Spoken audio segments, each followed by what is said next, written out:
کا ذکر کروں تو میں ایک ادنا سا طالب علم ہوں، کوئی خطیب یا کوئی ذاکر یا کوئی عالم نہیں ہوں۔ کوشش کروں گا حق ادا کر سکوں، تو بلند صلوات پڑھیں۔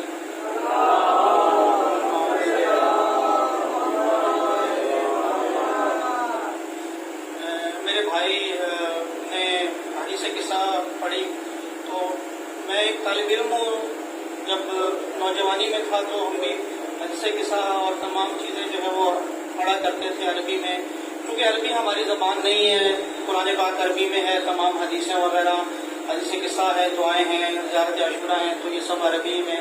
تو عربی میں جب ہم پڑھتے ہیں تو اس کا ہمیں ثواب تو ہے، لیکن ہماری سمجھ میں نہیں آتا۔ میں علماء سے مجھے کوئی چیز نہیں سمجھ میں آتی، مولا علی کا فرمان ہے کہ اگر آپ کو کچھ سمجھ میں نہ آئے، سوال کرنے سے نہ گھبرائیں، سوال کریں، ایک دفعہ نہیں دو، جتنی دفعہ مرضی سوال کریں۔ تو میری عادت ہے کہ میں علماء کے ساتھ بیٹھتا اٹھتا ہوں تو میں ان سے سوال کرتا رہتا ہوں۔ تو میں نے علامہ صاحب سے، علامہ شکیل مصری صاحب کے ساتھ زیادہ، میں زارا اکیڈمی ہے وہاں میرا اٹھنا بیٹھنا ہے، ان کے ساتھ جانا۔ تو ان سے میں نے پوچھا کہ علامہ صاحب اگر ان دعاؤں کو اردو میں پڑھا جائے تو کوئی، انہوں نے کہا کہ بیٹا کوئی اس میں کباد نہیں ہے۔ تو میرا مشورہ اپنے جو نوجوان بیٹھے یہاں پر، تو ان کو یہی ہے کہ آپ ان دعاؤں کو اردو میں پڑھا کریں، اس سے یہ ہوگا کہ آپ کو سمجھ آئے گی آپ کیا پڑھ رہے ہیں، آپ اس کا لطف لے سکتے ہیں۔ حدیث قصہ ایک بہت ہی خوبصورت جو ہے وہ واقعہ ہے اہل بیت علیہ السلام کا، اور باقاعدہ قرآن کی آیت پھر نازل ہوئی۔ تو ہمیں جب ہم عربی میں پڑھتے ہیں تو ہم روانی میں پڑھ جاتے ہیں، ہمیں نہیں معلوم۔ بزرگ جو بیٹھے ہیں ان کو تو پتہ ہے کہ کیا پڑھ رہے ہیں، لیکن جو بچے ہیں، نوجوان ہیں، تو اگر ترجمے کے ساتھ پڑھیں گے، صرف قرآن پاک کی عربی پڑھنا ضروری ہے، باقی جو دعائیں ہیں یا حدیث قصہ وغیرہ ان کی عربی پڑھنا ضروری نہیں ہے، آپ ان کو صرف اردو میں بھی پڑھ سکتے ہیں۔ تو میرا مشورہ یہی ہے، اور میں خود بھی جو ہے وہ جب نوجوانی میں تھا تو عربی میں پڑھا کرتا تھا تو وہ لطف نہیں آتا تھا، لیکن جب میں نے اردو میں پڑھنا شروع کیا تو جو لطف آیا تو بار بار پڑھنے کا دل کرتا ہے۔ زیارت عاشورہ ہو گئی، زیارت عاشورہ کو آپ اردو میں پڑھیں۔ دعائے کمیل کو آج شب جمعہ ہے تو شب جمعہ میں دعائے کمیل پڑھی جاتی ہے۔ 15 شعبان کو اس کی زیادہ فضیلت ہے، اور ہر شب جمعہ دعائے کمیل پڑھی جاتی ہے۔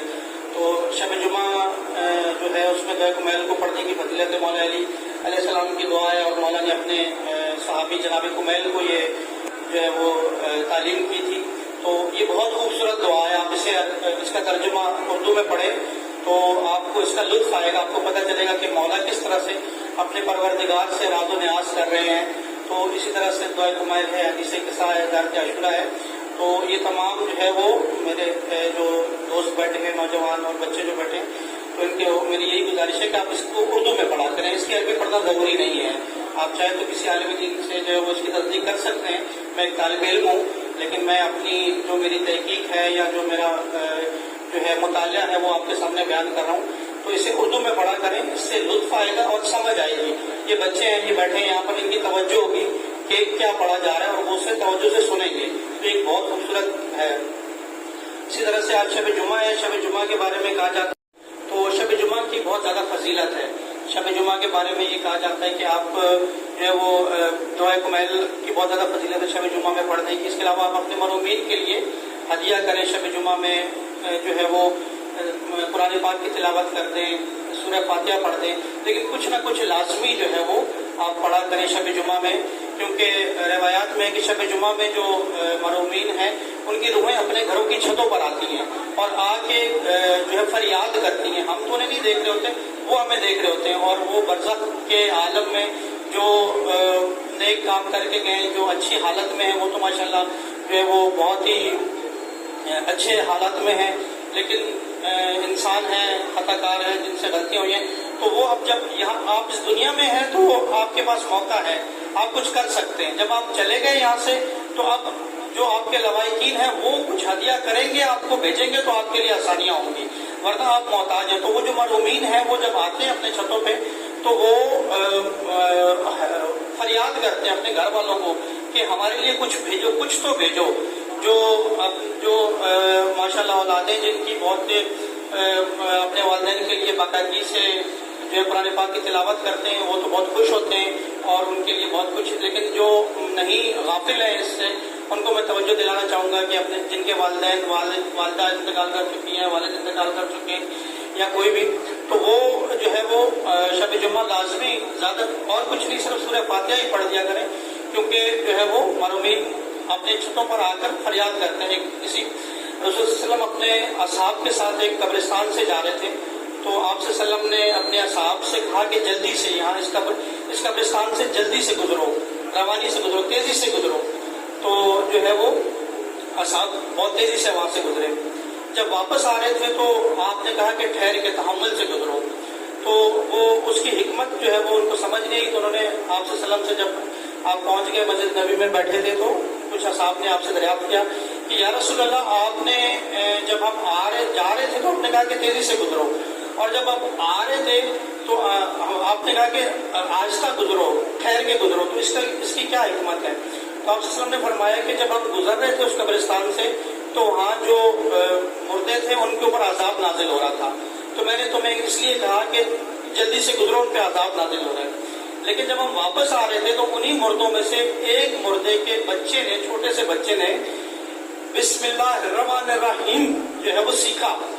تو اللہ تعالیٰ اتنا غفور الرحیم ہے کہ اس اللہ نے کہا کہ اس انسان کے بچے نے میرے لیے کہا کہ بسم اللہ الرحمن الرحیم، مجھے رحمان اور رحیم کہا، تو میں اتنا رحمان اور رحیم ہوں کہ میں اس کے باپ کے اوپر عذاب نہیں کر سکتا۔ اللہ تعالیٰ اپنے مخلوق سے، اپنے بندوں سے اتنی محبت کرتا ہے کہ اس کے بچے نے، معصوم بچے نے الرحمن الرحیم کہا، اور اس کے باپ پر سے اللہ تعالیٰ نے عذاب کو اٹھا لیا۔ اللہ تعالیٰ نے کہا کہ اس کا معصوم بچہ مجھے رحمان اور رحیم کہہ رہا ہے اور میں اس پہ عذاب کروں، یہ میری رحمانیت رحیمیت نہیں ہے۔ تو اللہ تعالیٰ اپنے بندوں سے اتنا پیار، اتنی محبت کرتا ہے، وہ نہیں چاہتا کہ اس کا ایک بندہ بھی جہنم میں جائے۔ علماء فرماتے ہیں کہ جب انسان کوئی گناہ کرتا ہے، جب کوئی خطا کرتا ہے، تو کچھ دیر تک اللہ تعالیٰ فرشتوں کی آنکھوں پر بھی پردہ رکھتا ہے۔ فرشتے بھی اس انسان کے اس گناہ کے شاہد نہیں ہوتے، اس انسان کے گناہ کا شاہد وہ انسان خود ہوتا ہے یا اللہ کی ذات ہوتی ہے۔ کیوں؟ کیونکہ اگر اسی پل گناہ کرنے کے فوراً اسے ندامت ہو اور وہ معافی مانگ لے تو اس کا گناہ یہیں پر صاف ہو جائے گا، اس کے گناہ کی فرشتوں کو بھی علم نہیں ہوگا، اس کے گناہ کا میں شاہد ہوں، اس نے فوراً توبہ کر لی، اس کا گناہ مٹ گیا۔ تو اللہ تعالیٰ اتنی محبت کرتا ہے اپنے بندوں سے، وہ نہیں چاہتا کہ انسان گناہوں کی طرف جائے۔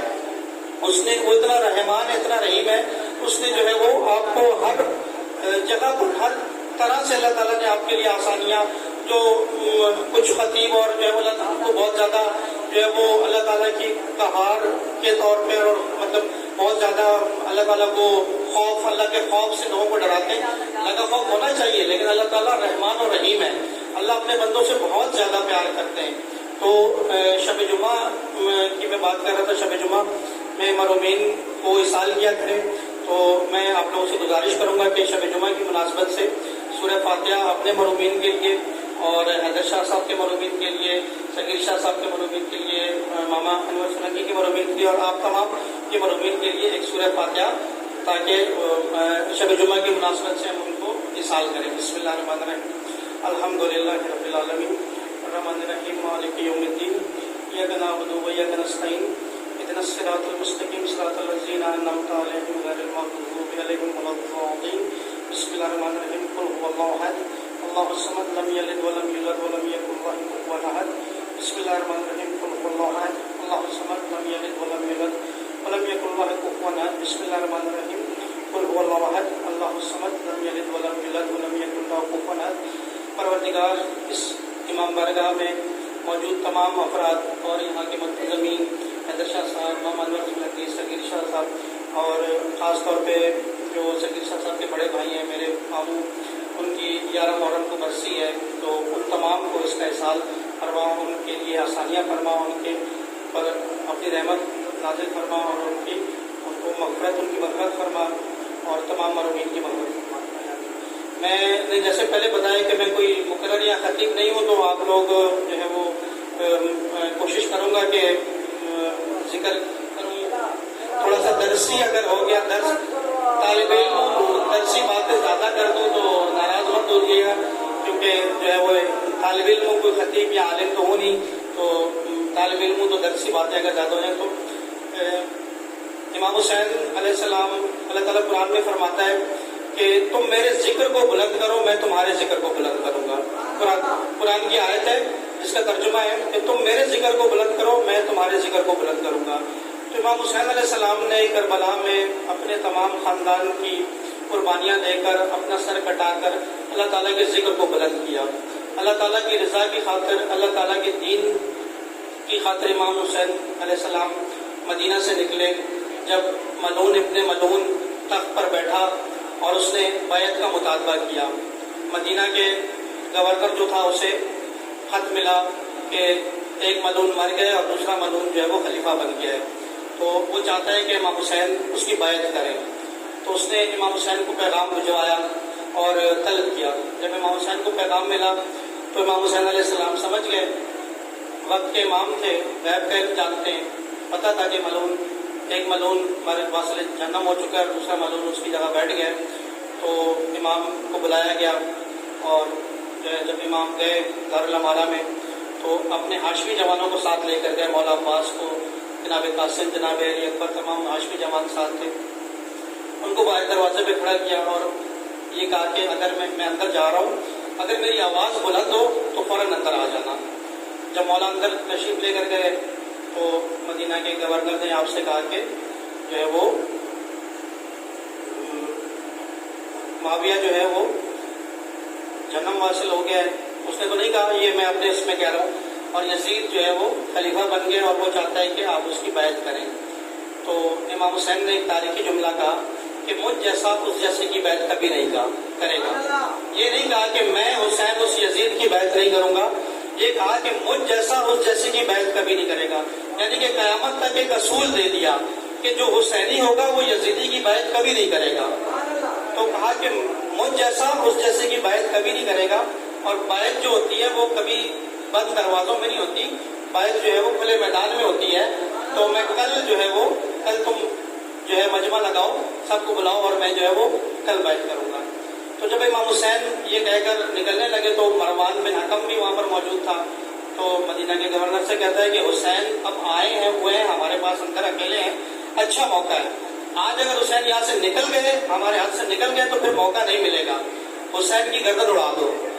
تو جب یہ کہا کہ حسین کی گردن اڑا دو تو امام حسین کو جلال آیا۔ امام حسین نے کہا کہ اے مروان بن حکم، اے حکم کے بیٹے۔ حکم کون تھا؟ حکم وہ تھا کہ جو رسول اللہ صلی اللہ علیہ وسلم کی نقلیں اتارا کرتا تھا، اسے آپ صلی اللہ علیہ وسلم نے مدینہ بدر کیا تھا، مدینہ سے نکال دیا تھا۔ آپ صلی اللہ علیہ وسلم جب چلتے تھے تو وہ آپ کے پیچھے پیچھے آپ کی نقلیں اتارا کرتا تھا، آپ بولتے تھے۔ تو یہ مروان اس ملعون کا بیٹا ہے، اس مروان اس حکم کو جو ہے وہ آپ صلی اللہ علیہ وسلم نے مدینہ بدر کر دیا تھا، لیکن بعد میں چوتھے خلیفہ کے دور میں اسی مروان کو واپس لایا گیا، حکم کو واپس لایا گیا، اس کے پورے خاندان کو، اور مروان کو بیٹی دی گئی۔ آج ہمیں جو کہا جاتا ہے کہ آپ شیعہ اعتراض کرتے ہیں، اصحاب کو نہیں مانتے، تو ہم ان اصحاب کو مانتے ہیں جو رسول اللہ صلی اللہ علیہ وسلم سے پیار کرتے تھے اور جنہوں نے رسول صلی اللہ علیہ وسلم کے بعد بھی، رسول اللہ صلی اللہ علیہ وسلم کی اس دنیا سے رخصت ہونے کے بعد بھی آپ صلی اللہ علیہ وسلم سے محبت رکھی۔ یہ نہیں کہ جس کو آپ صلی اللہ علیہ وسلم نے مدینہ بدر کیا اس کو واپس بلا کے بیٹی کا رشتہ دیا۔ ہم ایسے اصحاب کے اوپر جو ہے وہ اعتراض کرتے ہیں، اس لیے شیعوں پہ اعتراض ہوتا ہے کہ اصحاب کو نہیں مانتے، خلفاء کو نہیں مانتے، ہم سب کو مانتے ہیں، لیکن ہم ان اصحاب کو مانتے ہیں جو آپ صلی اللہ علیہ وسلم سے محبت کرتے تھے اور کرتے رہے۔ آپ صلی اللہ علیہ وسلم نے کہا تھا کہ میں تم میں دو گراں قدر چیزیں چھوڑے جا رہا ہوں، ایک قرآن اور ایک میرے اہل بیت۔ تو جو قرآن اور اہل بیت سے متمسک رہے، ان اصحاب کے پیروں کی خاک ہماری آنکھوں کا سرما۔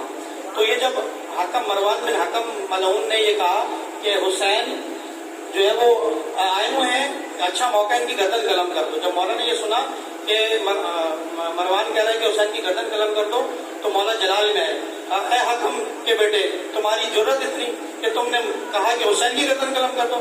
جب مولا کی آواز بلند ہوئی تو باہر مولا عباس کھڑے تھے، تو مولا حسین ان سے کہہ کے آئے تھے کہ جب میری آواز بلند ہو، تو مولا عباس نے شمشیر نکالی اور فوراً دروازے پہ لات ماری، دروازہ توڑ کے مولا عباس اندر اور کہا کہ کس نے کہا کہ حسین کی گردن قلم کر دو، کس کی اتنی جرأت جو میرے آقا کی گردن قلم کرے؟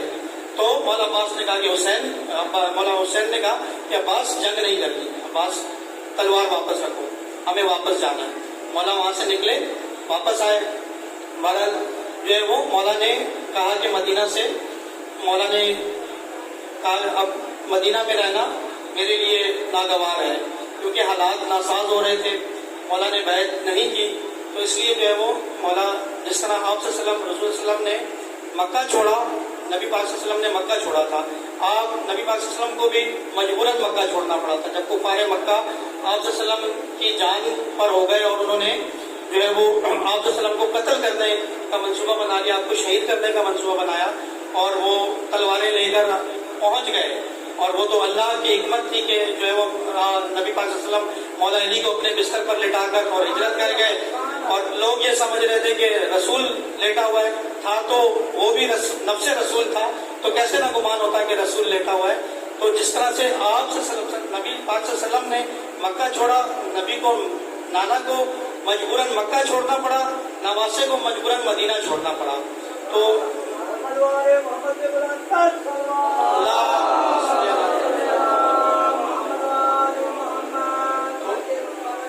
جب امام حسین علیہ السلام مدینہ سے امام نے رخصت کا ارادہ کیا اور امام حضرت عباس کو جناب قاسم جناب علی اکبر کو لیا، گھر گئے بیویوں سے کہا کہ تیاری کریں، ہم جو ہے وہ مدینہ سے یہ سفر کریں گے، مدینہ سے مکہ کی جانب جو ہے وہ ہم چلیں گے۔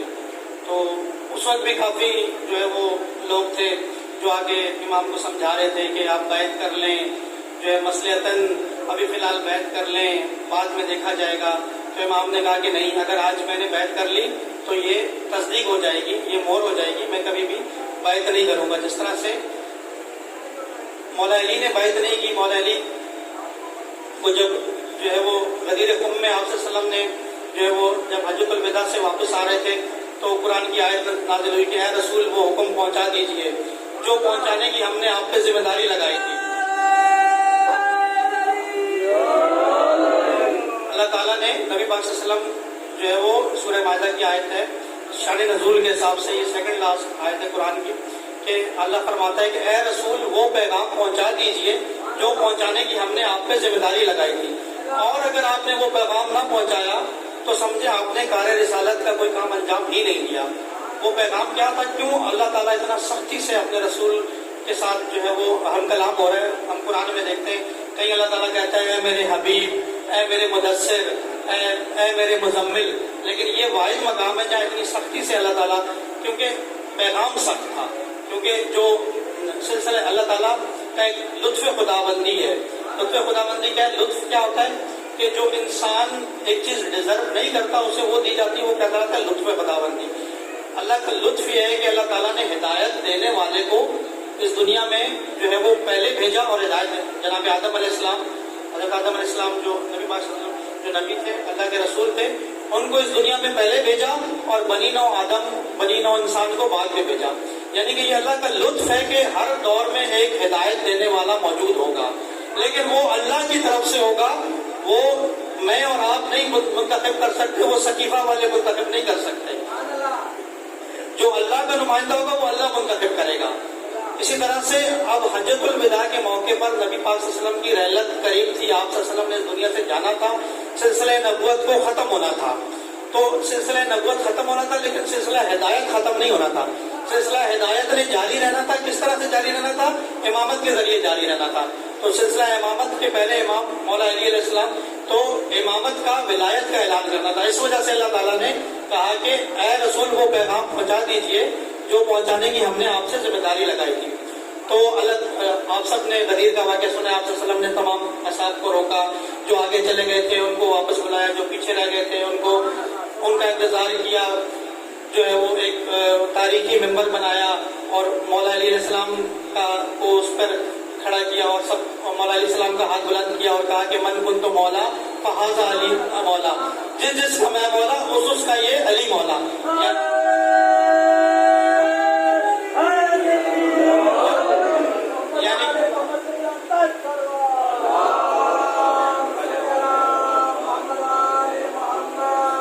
یعنی کہ آپ صلی اللہ علیہ وسلم نے اللہ کے حکم سے اعلان، اپنی مرضی سے نہیں، اللہ کے حکم سے اعلان ولایت، اعلان امامت کیا۔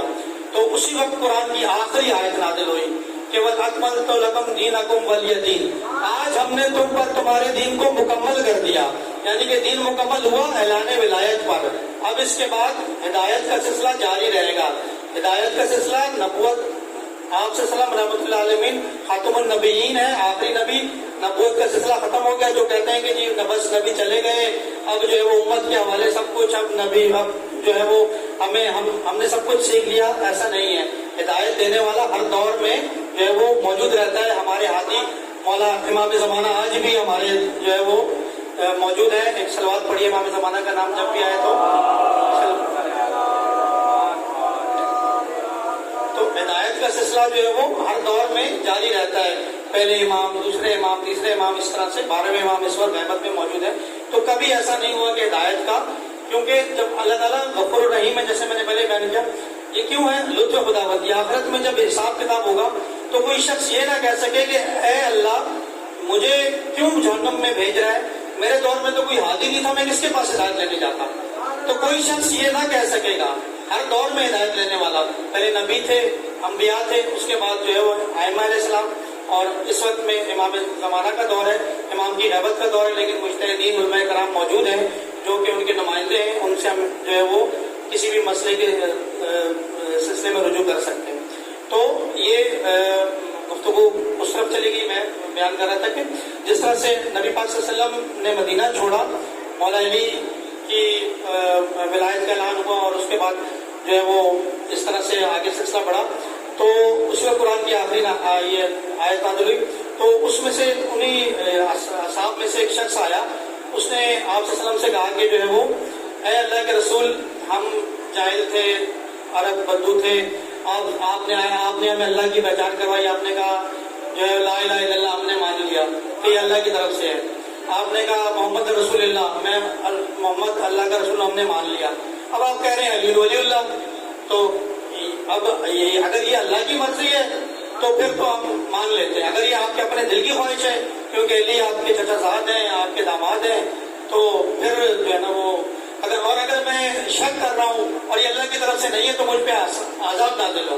قرآن کی آیت ہے کہ مانگنے والے نے اپنے لیے عذاب مانگا اور آسمان سے پتھر نازل ہوا، اور اسی وقت وہ اسی جگہ پر وہ آسمان سے پتھر ہے اس شخص کے سر میں لگا، اور وہ اسی وقت جو ہے وہ اس کا کام تمام ہو گیا. یعنی کہ اس نے اپنے لیے، قرآن کی آیت ہے کہ مانگنے والے نے اپنے لیے عذاب مانگا اور آسمان سے عذاب نازل ہوا. تو یعنی کہ جس طرح سے آپ صلی اللہ علیہ وسلم نے مکہ چھوڑا تو امام حسین علیہ السلام کو مدینہ چھوڑنا پڑا، مجبوراً جو ہے مدینہ چھوڑنا پڑا دین کی خاطر، دین اسلام کی خاطر. کیونکہ یزید فاسق تھا، فاجر تھا، وہ زنا کرتا تھا، شراب پیتا تھا، بندر کے تماشے دیکھتا تھا، بندر کو اپنے ساتھ ممبر رسول پہ بٹھایا کرتا تھا. تو امام حسین نے جو ہے وہ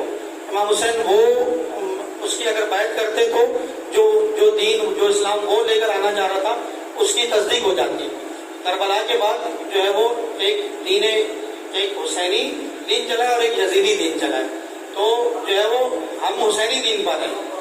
ہم امام حسین نے جو ہے وہ اپنے نانا کے دین کو آگے چلایا. امام حسین نے کہا کہ میں یزید کی بیعت نہیں کروں گا. مدینہ چھوڑا، مدینہ چھوڑ کے مکہ گئے. مکہ میں جو ہے وہ آپ نے حج کا ارادہ کیا، لیکن حاجیوں کے روپ میں بھی جو ہے وہ آپ کو قتل کرنے کے لیے جو ہے وہ یزید کے لوگ جو حج کے جو انہوں نے احرام باندھے تھے ان کے اندر تلواریں تھیں، اور امام کو قتل کرنے کے لیے وہ وہاں پر بھی پہنچ گئے. امام نے حج کو بھی جو ہے وہ حج کے احرام کو عمرے میں تبدیل کیا، اور وہاں سے بھی امام نے پھر مکہ سے بھی رخصت لی، اور جو ہے وہ بلاخر امام کوفہ کی طرف چلے، کیونکہ کوفہ سے امام کو خط آئے تھے اور لوگوں نے امام کو لکھا تھا کہ جو ہے وہ ہم آپ کو اپنا امام بنانا چاہتے ہیں اور آپ ہماری جانب آئیں. تو امام نے جو ہے وہ اپنے سے خود سے پہلے جو ہے امام نے وہاں سے کوفہ کی طرف سفر کیا، لیکن جناب مسلم بن عقیل کو خود سے پہلے جو ہے وہ کوفہ کی طرف روانہ کیا کہ کوفہ کے حالات سے جو ہے وہ ان کو خبر کریں کہ جو انہوں نے خط لکھے کوفیوں نے، وہ والوں نے جو خط لکھے آیا ان میں کیا حقیقت ہے.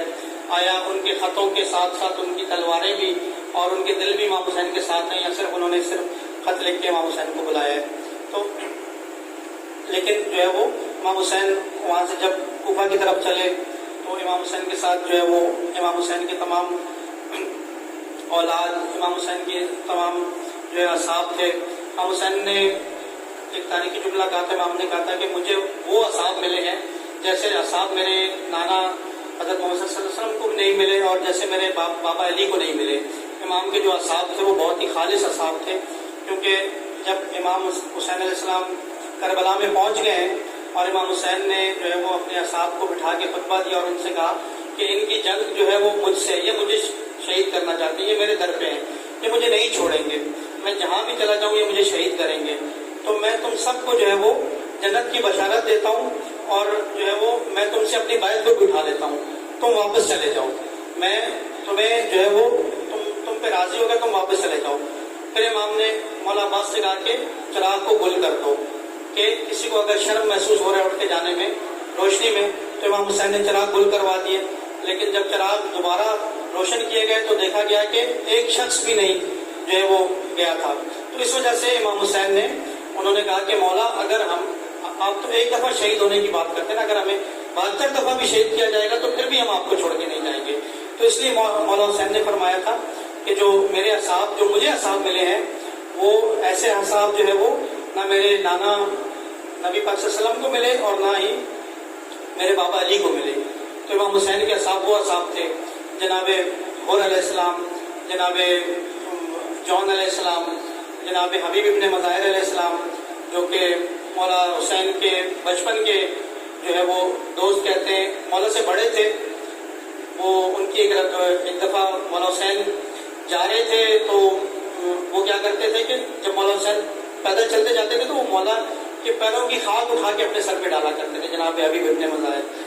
تو مولا علی اور رسول اکرم صلی اللہ علیہ وسلم دیکھتے تھے اور وہ خوش ہوا کرتے تھے۔ تو یہ اتنی محبت کرتے تھے، یہ بڑے تھے مولا حسین علیہ السلام سے، لیکن یہ کہ ان کی اتنی محبت تھی جناب حبیب ابن مظاہر کی مولا حسین علیہ السلام سے کہ مولا کے پیروں کی خاک یہ اپنے سر میں ڈالا کرتے تھے۔ تو مولا حسین علیہ السلام کو ایسے اصحاب ملے جو کہ جناب جون علیہ السلام، اور جو ہے وہ اسی طرح سے جناب حر علیہ السلام، جو کہ آخر تک جو ہے وہ یزید کے لشکر میں تھے۔ جب امام حسین علیہ السلام جو ہے وہ کربلا سے کچھ پیچھے تھے تو ان کو بھیجا گیا تھا، ابن زیاد نے جو ہے وہ جناب حر کو بھیجا تھا کہ حسین کے لشکر کو جو ہے حسین کوفہ کی جانب نہ جانے پائیں، حسین کے لشکر کو موڑنا ہے۔ جب اور پہنچے ہیں امام حسین علیہ السلام کے لشکر کے پاس تو حر اور حر کے لشکر کا یہ عالم تھا کہ ان کے جانوروں کی بھی زبانیں پیاس کی وجہ سے باہر تھیں اور ان کی اپنی زبانیں بھی پیاس۔ تو امام حسین علیہ السلام نے جناب عباس سے کہا کہ اپنا جو پانی کا ذخیرہ ہے وہ ان کو پلا دو۔ تو جتنا بھی پانی کا ذخیرہ تھا وہ تمام کا تمام جناب حر علیہ السلام اور ان کے اصحاب اور ان کے جانوروں کو پلا دیا گیا۔ حتیٰ کہ امام نے یہاں تک کہا کہ جب تک جانور کی ایک روش ہوتی ہے کہ جب وہ پانی پیتا ہے تو جب وہ سیر ہو جاتا ہے تو وہ جب تک سیر نہیں ہوتا منہ اٹھاتا نہیں ہے۔ تو مولا نے فرمایا کہ جانور جب تک منہ اٹھا نہ لے ان کے آگے سے پانی مت اٹھانا۔ تو جناب حر علیہ السلام جو ہے اس وقت تک جو ہے وہ جب مولا حسین وہ یزید کی طرف تھے، لیکن یہ جو مولا حسین کا قدم تھا، مولا حسین علیہ السلام نے ان کو پانی پلایا۔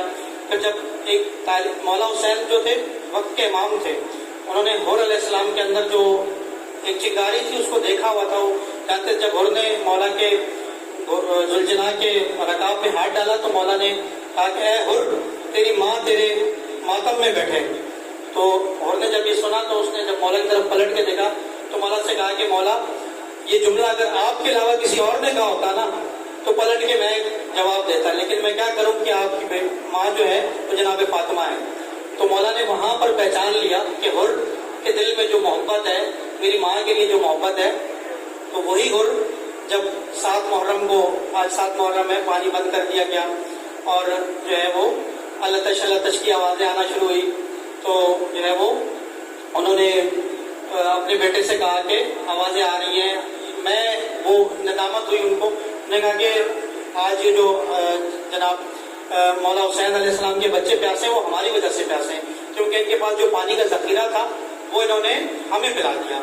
تو وہ ندامت ہوئی ان کو اور وہ امام حسین کی طرف گئے اور امام نے ان کو جو ہے وہ ان کو خوش آمدید کہا اور وہ امام حسین کی رگاب۔ تو ایسے اصحاب تھے مولا حسین علیہ السلام کے۔ آج 7 محرم ہے، جناب قاسم کی مہندی ہے، تو جناب قاسم جو تھے امام حسن کے فرزند تھے۔ امام حسن علیہ السلام مولا حسین کے بڑے بھائی تھے۔ جناب قاسم جو تھے وہ بہت ہی کمسن تھے اور جو ہے وہ جب کربلا میں پہنچے ہیں اور مولا حسین کے پاس بار بار جاتے ہیں اور مولا سے پوچھتے ہیں کہ چچا شہیدوں میں میرا نام بھی ہے، چچا کیا مجھے بھی شہادت ملے گی، کیا میں بھی شہید ہوں گا؟ تو مولا نے جواب دیا کہ قاسم تم تو پھر بھی نوجوان ہو، شہیدوں میں تو تمہارے ننھے کمسن علی اصغر کا بھی نام ہے۔ تو جناب قاسم جو ہے وہ ایک دم سے مسترب ہو گئے اور کہا کہ چچا کیا اشکیا ہمارے خیموں میں آ جائیں گے؟ علی اصغر تو شیرخوار ہیں، وہ تو جھولے میں ہیں، کیا وہ خیموں میں آ کے علی اصغر کو شہید کریں گے؟ تو امام حسین نے کہا کہ نہیں ہے قاسم، میں علی اصغر کو لے کے میدان جنگ میں جاؤں گا۔ تو مولا نے جناب قاسم سے پوچھا کہ قاسم تمہارے لیے شہادت کیسی ہے، تم شہادت کو کیسے دیکھتے ہو، شہادت کی تمہاری نظر میں شہادت کیا ہے؟ تو جناب قاسم نے کہا کہ مولا میں شہادت کو شہد سے زیادہ شیریں دیکھتا ہوں۔ تو جناب قاسم جو تھے شہادت کا شوق تھا اور جو ہے وہ جنگ کی خواہش تھی، بار بار چچا کے پاس جاتے تھے، چچا مجھے اذن شہادت دے، مجھے اذن جنگ کا اذن دے، میں جنگ کرنا چاہتا ہوں، میں شہید ہونا چاہتا ہوں۔ لیکن مولا حسین اذن نہیں دے رہے تھے کیونکہ بھائی کی نشانی تھی، کمسن تھے، بھائی سے بہت پیار تھا، یتیم تھے جناب قاسم، بھائی کی آخری نشانی تھی، ان کو اجازت نہیں دے رہے تھے۔ جناب قاسم بار بار جاتے تھے، بار بار مولا ان کو واپس بھیج دیتے تھے، بار بار جاتے تھے، بار بار واپس بھیج دیتے تھے۔ بلاخر جناب قاسم جو ہے وہ خیمے میں جا کے بیٹھ گئے اور اپنا سر جو ہے اپنے زانوں پہ رکھ کے اور اس طرح سے اپنے بازو پہ ہاتھ رکھ کے جو ہے وہ افسردہ ہو کے بیٹھ گئے۔ تو جب بازو پہ ہاتھ رکھا ہے تو ہاتھ اپنے تعویذ پہ لگایا ہے، ان کے بازو پہ ایک تعویذ بندھا تھا۔ تو ان کو یاد آیا کہ میرے بابا حسن نے مجھے یہ تعویذ دیا تھا اور کہا تھا کہ بیٹا قاسم جب میرے بھائی حسین پہ مشکل وقت آئے نا تو اس تعویذ کو کھول کے پڑھ لینا، میرے بھائی کو دے دینا یہ۔ تو جناب قاسم نے فوراً وہ اپنے بازو سے تعویذ کھولا اور اس تعویذ کو جب کھول کے پڑھا تو وہ تحریر تھی، جناب حسن نے اپنے بھائی حسین کے نام لکھی تھی اور اس میں لکھا تھا کہ میرے بھائی حسین کربلا کے میدان میں جب تم پر مشکل وقت آئے تو میرے بیٹے قاسم کو خود پر قربان کر دینا، یہ میری طرف سے تمہارا صدقہ ہے، یہ میری طرف سے نذرانہ ہے۔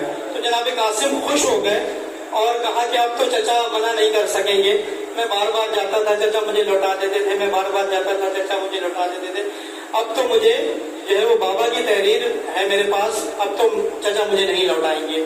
تو جب جناب قاسم چلے ہیں مولا حسین کی جانب تو مولا حسین نے آتے ہوئے دیکھا تو مولا بھی سمجھ گئے کہ قاسم اب جو ہے نا بہت بڑی سفارش لے کر آ رہے ہیں، اب میں قاسم کو منع نہیں کر سکوں گا۔ تو جناب قاسم نے جا کے مولا کو کہا کہ چچا یہ بابا کی تحریر ہے۔ تو مولا نے بھائی کی تحریر دیکھی، کربلا کے میدان میں اپنے بھائی کی تحریر کو دیکھا، آنکھوں سے لگایا، تحریر کو چوما، قاسم سے کہا بیٹا قاسم اب میرے پاس انکار کی کوئی گنجائش نہیں ہے۔ مولا حسن کا امامہ منگوایا، جناب قاسم کو تیار کیا، امامے کے بند کو کھول دیا، اسے چاک کر دیا، سر پہ امامہ باندھا اسے بھی چاک کر دیا۔ عربوں میں ایک رواج تھا کہ جو یتیم ہوتے تھے ان کے دامن کو چاک کیا جاتا تھا، ان کے امامے کو چاک کیا جاتا تھا۔ تو مولا نے جناب قاسم کا حلیہ یتیموں والا بنایا کہ اشکیا کو کچھ رحم آ جائے اس پر، کہ ان کو معلوم ہو جائے کہ یہ یتیم ہے تو کچھ رحم کھا لے۔ لیکن وہ ملعون جو مولا کے قتل کے در پہ تھے اور مولا کو شہید کرنے آئے تھے، انہوں نے کہاں رحم کرنا تھا۔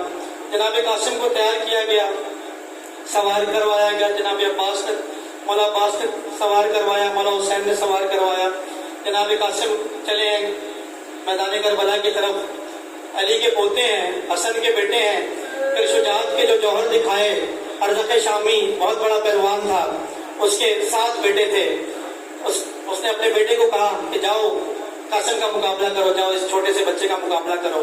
اس کا بیٹا جاتا ہے، اس کو فنار کرتے ہیں، جہنم واصل کرتے ہیں، وہ غصے میں آتا ہے، دوسرے بیٹے کو بھیجتا ہے، تیسرے بیٹے کو بھیجتا ہے، چوتھے بیٹے کو بھیجتا ہے، حتیٰ کہ 7 بیٹوں کو جہنم واصل کر دیتے ہیں۔ وہ غصے میں آتا ہے، غضبناک ہوتا ہے، کہتا ہے کہ یہ چھوٹا سا بچہ میرے بیٹوں کو اس نے جہنم واصل کر دیا۔ وہ خود میدان میں اترتا ہے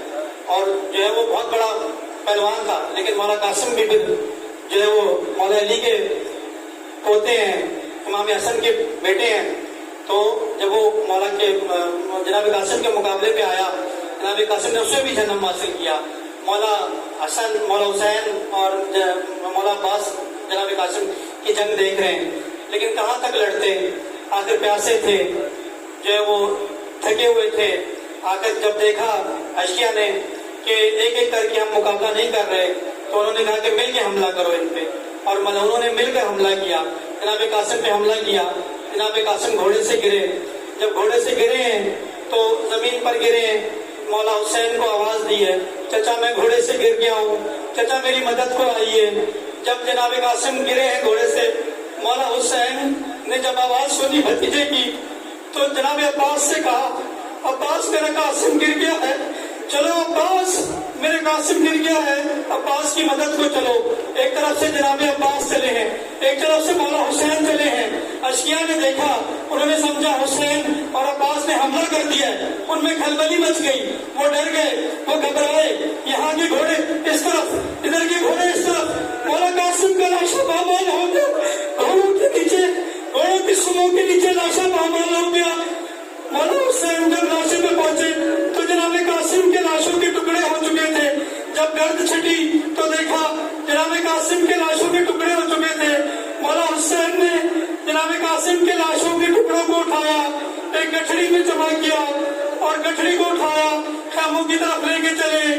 بیویوں سے کہا قاسم شہید ہو گئے، جناب قاسم شہید ہو گئے، حسن کا لال شہید ہو گیا.